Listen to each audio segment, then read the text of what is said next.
So this is about Swarm, about MSS, and all the other satellites about Swarm friends. First, we will look at the magnetic field during so-called close encounters, where the intersatellite distance between Swarm and MSS-1 is below 100 kilometers. The main part of my talk will be about some discussions about what we call spatial gradients and finer differences. This here is a discussion meeting, and I would like to feed you with some material to encourage a discussion. And finally, some thoughts also for the discussion about the future, how we can manage, how we can orchestrate the, how we get most out of the constellation, Swarm, MSS, and other satellites. So this is the local time evolution. Anja has already shown that. We have these polar orbiting satellites, Swarm, Alpha, and Bravo, Charlie. They cover all local times within 4 months, and then we have MSS-1 covering all local times basically in 3.5 weeks, but only measuring the magnetic field between plus minus 41 degree latitude. That has impact on the data distribution. What you see here is 1 week worth of data, Swarm Bravo and MSS-1. MSS-1, of course, only at low latitudes. These are all data. So this is day-side data and night-side data. For geomagnetic field modeling, we typically select our data from night side because we want to minimize the contributions from the ionosphere. And in that week, if you only take dark data, that means sun is at least 10 degrees below the horizon, then we get this distribution. So MSS-1 only measured data in the southern hemisphere. 2 weeks later, we have this situation. Both hemispheres are sampled. Again, 2 weeks later, we have this situation. So when selecting data, in particular for MSS-1 for field modeling, it's very important to be aware of this uneven distribution of night side data and make sure that you have enough data at all latitudes to do field modeling. Let's now look at the so-called close encounters. These are when each of the 3 satellites had distance to MSS-1 below 100 kilometers. And for each of the satellites, there are, within the last 2.5 years, there have been approximately 150 of these close encounters. And if we start with close encounters between Swarm Alpha and MSS-1, what you see here on the left side is the difference in the magnetic field intensity in F measured for these 150 close encounters. You see a slight offset, and that is also obvious if you look at the numbers there. The median is slightly positive, but the scatter is excellent. And we also, if you look at the histograms, histogram for the scalar field is more narrow. That's also expected because it's much simpler to measure the scalar field intensity. For the vector components, it's more complicated because we have to combine it with attitude. That's the likely reason why the histograms for the vector components are slightly more spread compared to the scalar field intensity. But looking at these histograms, there's excellent agreement between the scalar measurements and the vector measurements of all 4 satellites. This is now for Swarm Alpha. You can also see it for Bravo, and you can also see it make that for Charlie. So this demonstrates the excellent data quality of all these 4 missions. Let's now look at the flight direction.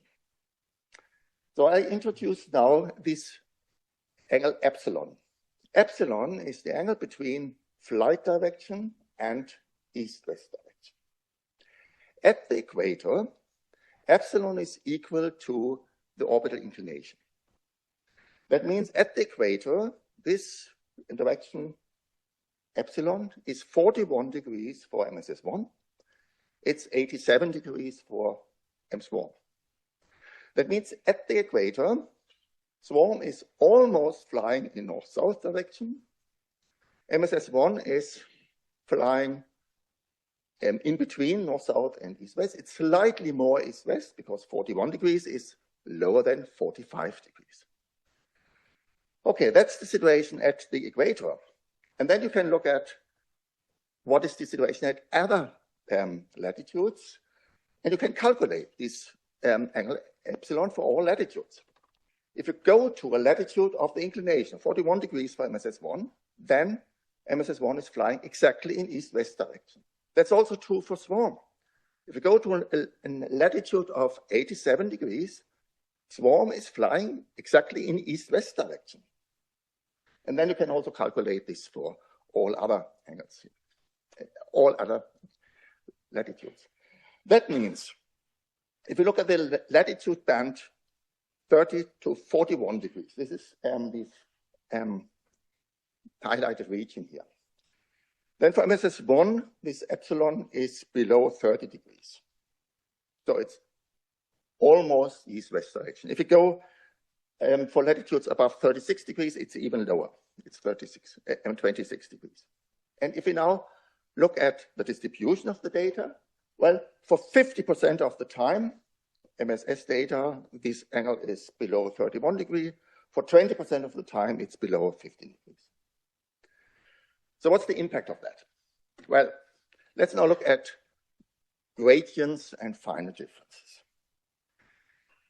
There's a big advantage of using gradient data for geomagnetic field modeling because the large-scale field, in particular the dynamics of the magnetospheric field, is heavily reduced.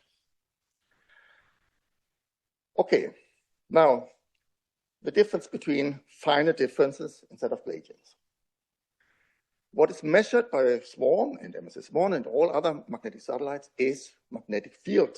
This has units of nanotesla. And a gradient would have units of nanotesla per meter. Think of ESA's Gauge mission.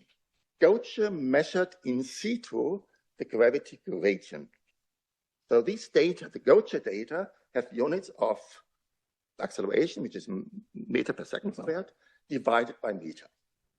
But for magnetic field measures, but for magnetic field satellites, we measure the magnetic field, so units of nanotesla. We take finer differences, but we often call them gradients. It's not correct. These are not gradients. So what's the impact of that? We use the so-called long track finer differences of near-polar satellites. We call them often north-south gradients, but they are neither gradients nor in north-south direction. They are almost in north-south direction. If you go closer to the poles, at a latitude of 87 degrees, Swarm is flying in east-west direction. So it's not at all in north-south. And for MSS-1, well, we call them often east-west gradients. They are neither gradients nor east-west direction.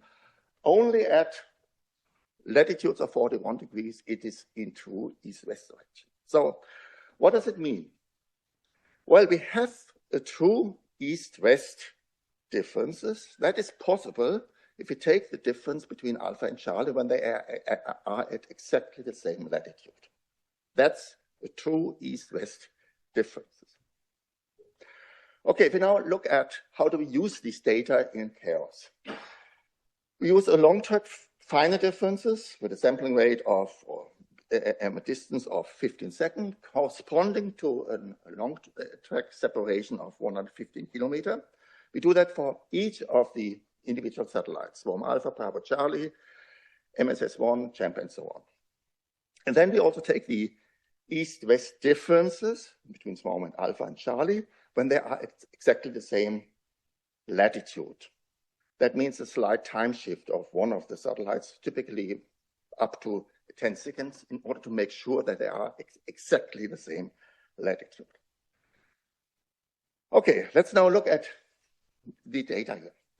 What you see here are the residuals in the latitude band 30 to 41 degrees for Swarm in the top, for MSS-1 in the middle, and for the difference between Alpha and Charlie in the bottom.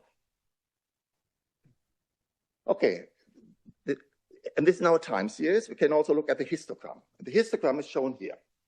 On the left-hand side, it's north-south, based on Swarm.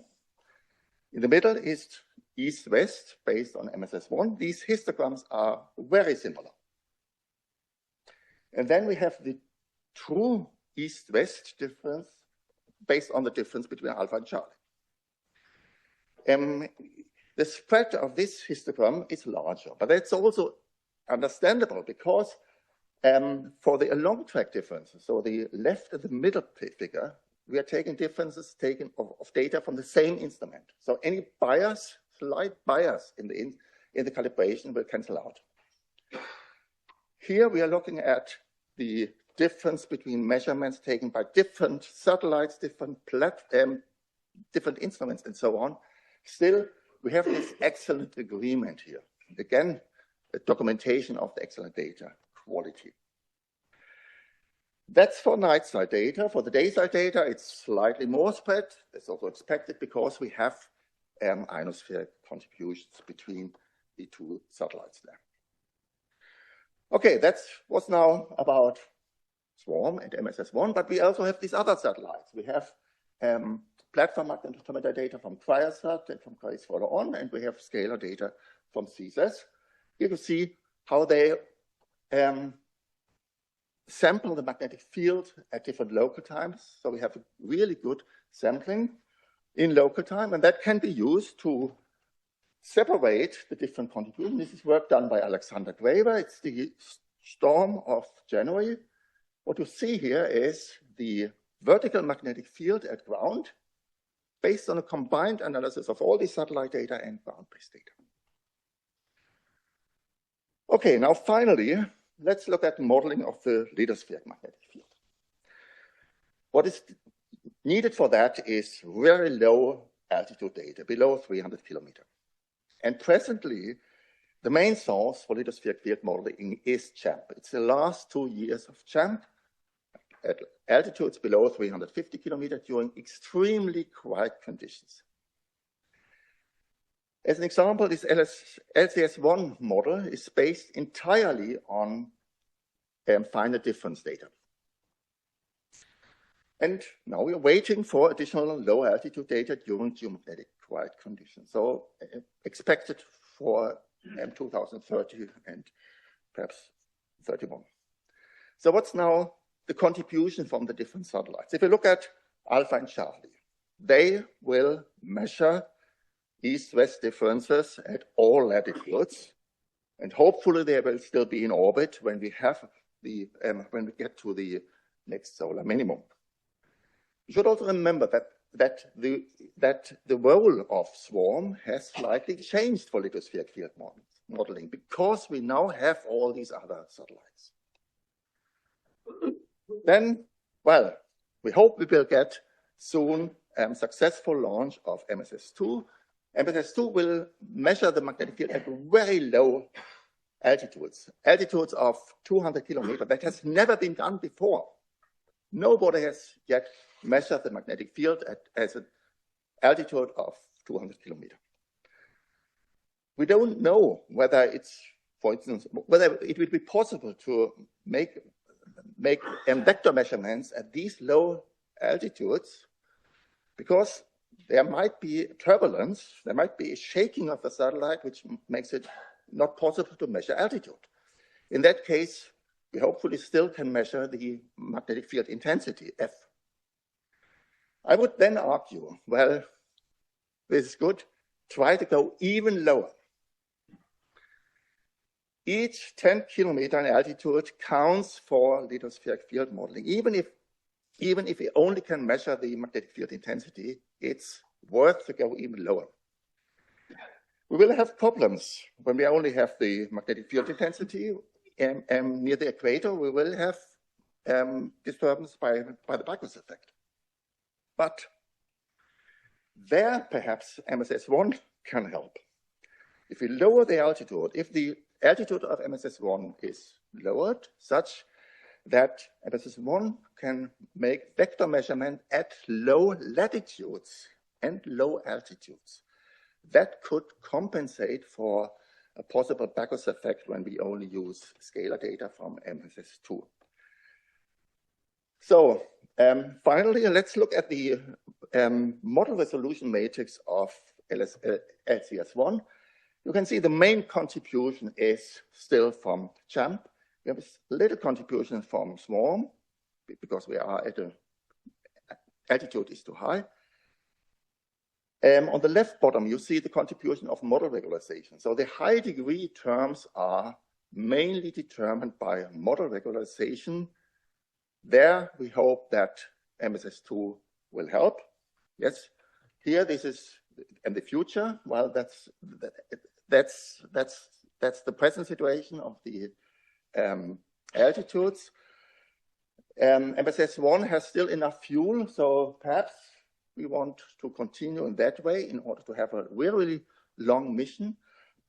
We also will have MSS-2 and nanomaxer, of course, but we also could consider, or should be considered, instead of keeping this MSS-1 at a long mission, to go down and help for lithospheric field modeling. So there is this trade-off between lithospheric field and core field management.